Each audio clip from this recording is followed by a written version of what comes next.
This thing get caught on my, it's like a little magnet on one of my necklaces and my earring keep getting caught on it. Anyways, listen, so hear me out, okay? I'm just woke up getting the kids ready for school, try to do a little yoga today, stretching and stuff like that.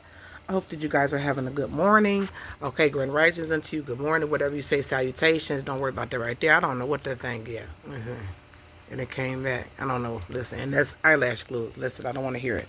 So I wanted to come and talk to you guys about padding. Padding, okay? I'm not an expert in it, but it's something that a drag queen had said to me. Was saying, honey, you need to get you some padding to kind of, let me get this tea, to, fill out some of your dresses. And I was like, nah, I like my little booty and stuff like that. And he said, it's not about you liking yourself. He said, as if it's certain cuts of dresses that normally your body shape, because I have what they call like an apple body shape. You see that? This is a real, I have had 5 kids, 2 sets of twins, what it is, right? I have like an apple body shape, so I don't have any hips, as you can see down there. Ain't no hips down there. Ain't no butt too much either, right? And I like it like that because I can kind of slip my little shorts on and kind of get away with it because it's not like over sexualized because I have nothing up there, but I have to watch up here because I got a lot up here. You know how it is. If you either got it up here or back there. And so he was saying, you could kind of just put the padding on and get away with certain type of like clothes and stuff like that that you normally, wouldn't be able to get away with wearing. So I was like, oh. So I went on and I ordered some, and they have several different types. Believe it or not, a lot of the women that make them come out of Africa, those are some of the most realistic looking ones. Like, I couldn't afford those, okay? So I got me one off of Amazon, and it's basically where it just adds a little hip pad and it add a little butt pad. And it's not to be like, oh, I don't like my body. There's nothing against that. It's just that you want to feel out a certain type of dress. And so I want to show you guys a few clips so you can hear from the drag queen's mouth yourself. Just because someone has a different lifestyle than you, or they're different than you, or they look different than you, does not mean that you can't take no advice from them. Why would I not take advice? You know what? The advice works. Some of the clothes I don't like it in. I'm like, I want to wear my little Jennifer Aniston ass right back there. Bam, like that. But some of the ones I could see what they were saying, where it adds like a little bit of a, because a lot of breast up here and then it goes like this. It kind of messes up the flow of the clothes. And so I took some advice from them. You guys know a lot of drag queens are the queens, okay, at aesthetics. You can learn a lot from them just because they are born male, they may identify as women or like to dress as women. You can still learn something from them. And you know what? He was right. You know who you are. First of all, he was making fun of me, but it was constructive criticism, right? And then I took the advice, and it was actually a good tip. Not on everything, but you could selectively choose to take constructive criticism, right? And then make it work for your life. So I'm going to have some few clips from these drag queens to tell you why do they use padding, why do they use the silicone, or some of them used to use balloons and socks. There's been the evolution of adding aesthetics to make you fill out the clothes the way you want to and look beautiful and feel beautiful the way you choose to. Now, if you choose to go the permanent route and do the surgery route, that's based on you, right? That's all based on you. And then you'll need to talk and, listen to other people who have went that route. But this is just a route that I chose to go because I wanted to fill out some of them dresses that normally is not made for my body type.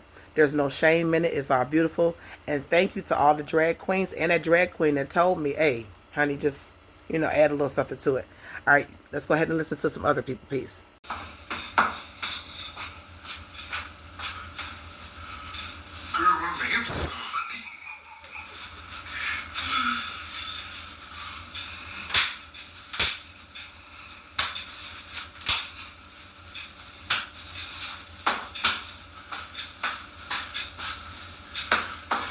Let's go ahead and check out Boo.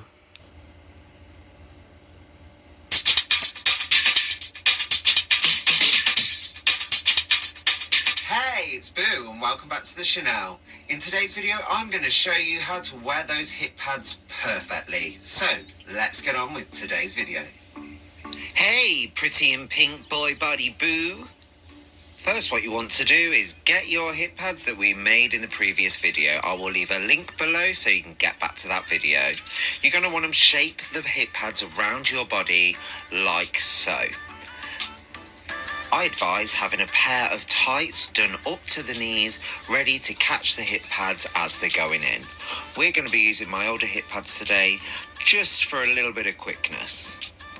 over a period of time, because you can't really wash them, I have had to cut off the feet. Once you've got these on and they are shaped correctly around your body, you will want to get yourself a pair of Spanx. I get mine from Primark.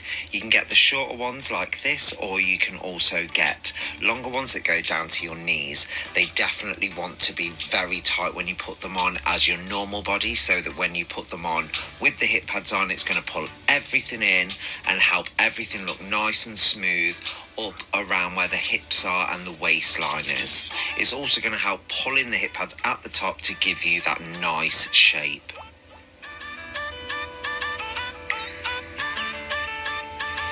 Once your pulley and these Spanx are on. So as you guys can see, that is from BooTube.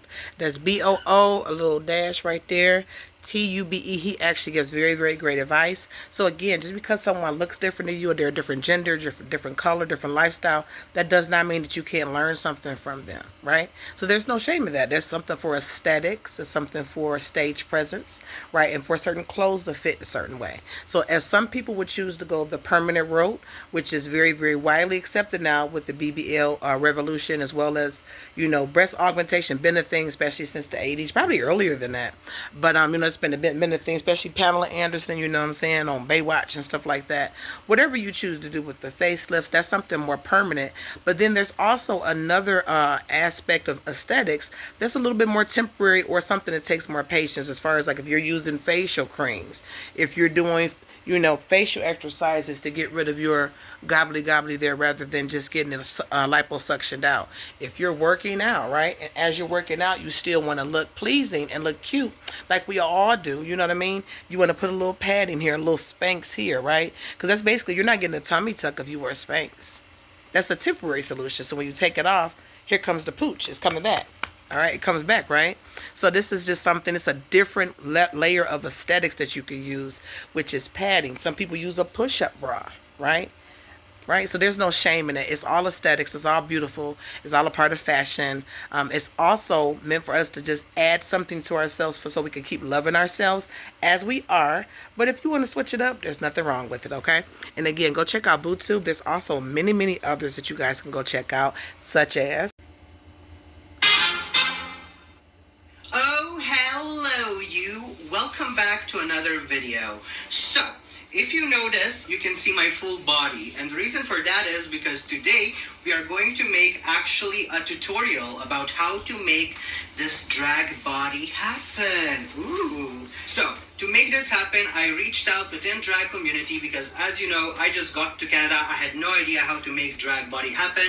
So I reached to my drag sister, Sad Sally, who is joining us here today. Hi. Hello. So, can you introduce yourself to the audience? Yeah, my name is Sad Sally. I am a Saskatoon-based drag queen. I am Bootsy's drag sister. Her drag mom is also my drag mom that taught us both everything. And I was the one that was crazy and learned how to do hip padding. As somebody who is a little bit bigger, as you can tell, I mean, maybe not with the corset, but someone We can still tell. yeah, someone who's a little bit bigger. It's really hard to find tutorials on how to look good as a big person. They often kind of just ignore us. It was very hard for me coming here, finding how to get everything right. I'm so happy that I had you to guide me. Of course, whenever I was around and nobody really knew what to do for me, it was just reaching out, and luckily I got the help of Beth and some other wonderful humans online that were able to tell me how to actually look good. And because of them, I was able to look like this, and I was able to help Bootsy look like this. Curves. So as you can see, that was something beautiful, right? He said, when you don't know something, just reach out for help. And so sometimes the help will reach out to you in the form of mockery or criticisms, but you can take it as constructive criticisms and use it selectively where you see that it'll best fit for your life, which is what I did with those hip pads. There's no shame in my game. They were very fun. I don't wear them all the time, but in certain dresses that's just like big breasts, nothing. I like to put a little curve there, a little something, and I learned that from these beautiful drag sisters. If you guys do not know, okay, I know I'm home, Earth Mama, you know, all of these kids, little old woman in the shoe. She had so many kids, she did know what to do by the grace of God. Before all of that, I used to go to drag shows a lot in Detroit, okay, and I loved I love drag queens. They're very flamboyant. Our energy matches each other. So I love how he said, especially for us big girls, that's the truth. It's like that in the drag community. It's not just like that when it comes to like, you know, being a cisgender woman, right? Where it's just only for like small women or BBL permanent. If you want to do something that's temporary and you a bigger woman and you want to still look cute in a certain little dress, go ahead and do it. They don't apologize for getting their BBLs. They show them off, don't they? So what's the problem with just adding a little something? If you're not really packing up here, put your little push-up bra on. There's nothing wrong with aesthetics. We still love ourselves. We still accept ourselves. There's nothing wrong with adding a little something to it. It's just like putting some earrings on, a little thing right there, okay? So let me tell you where you can go find them as well. Okay, my beautiful drag sisters. This is Boosie. I love that. B-U, like Lucy, Boosie. I love that, okay? I love that. And this is for the bigger drag queens, bigger sisters, where it can kind of help us, you know, get that together. Isn't that nice? All right, you guys have a wonderful day. Peace.